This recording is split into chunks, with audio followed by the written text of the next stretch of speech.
I got this thing here on USA Today about how much a computer costs the year you were born. How about this? Will? How about $500,000 for a computer adjusted for inflation? The HP 3000 basic model came out in 1972. $500,000. No big deal. You got to do 2 plus 4, you know? Who knows what it is? Oh, man, it's pretty wild. So a brand new computer nowadays, obviously, a few $100. But as you go through history and you look at different points in time, and of course also what computers were capable, that's the one right there. I don't even know what this dude is doing on that one. That's the 1972 notable computer, HP 3000. There's no screen.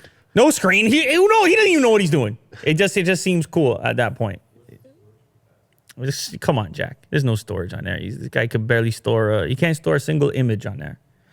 So, of course, at that time, these things were used for very specific purposes, number crunching and things like this.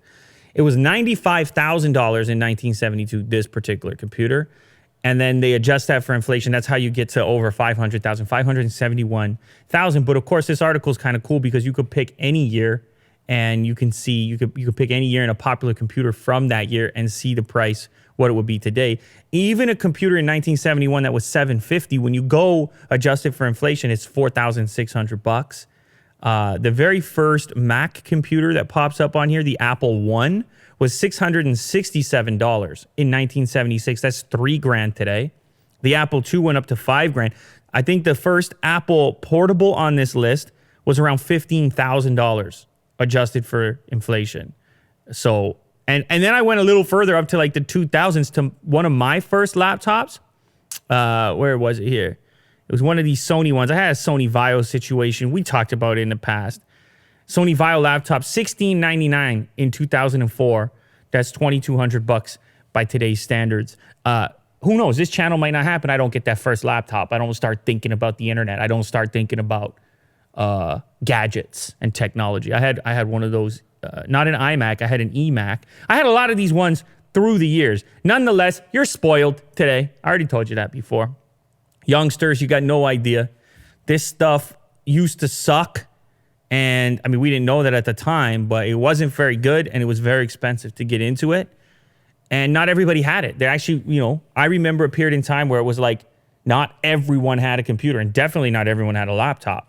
It was a privilege to have something like that. So if you want to go check out what a computer costs the year you were born, you can head over to this article, check it out for yourself. But I feel like we're ready for a big upgrade around here in the studio.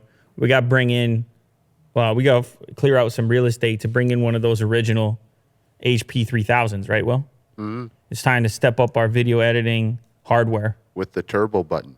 Yeah, that's right. It's like instant overclock.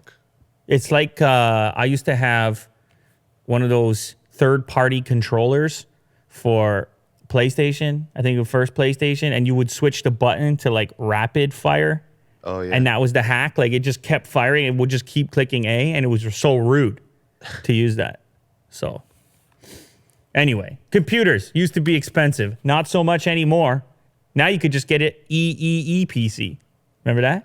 Do you remember that? I think so. That's the sub notebook. That started the whole trend of the netbook. And when that thing came out, it shifted everything because it was like, what? Wait a minute, laptops are like $200? What's going on here? And yeah, you couldn't keep those things on the shelves. It was weird. Triple E PC. Wild times.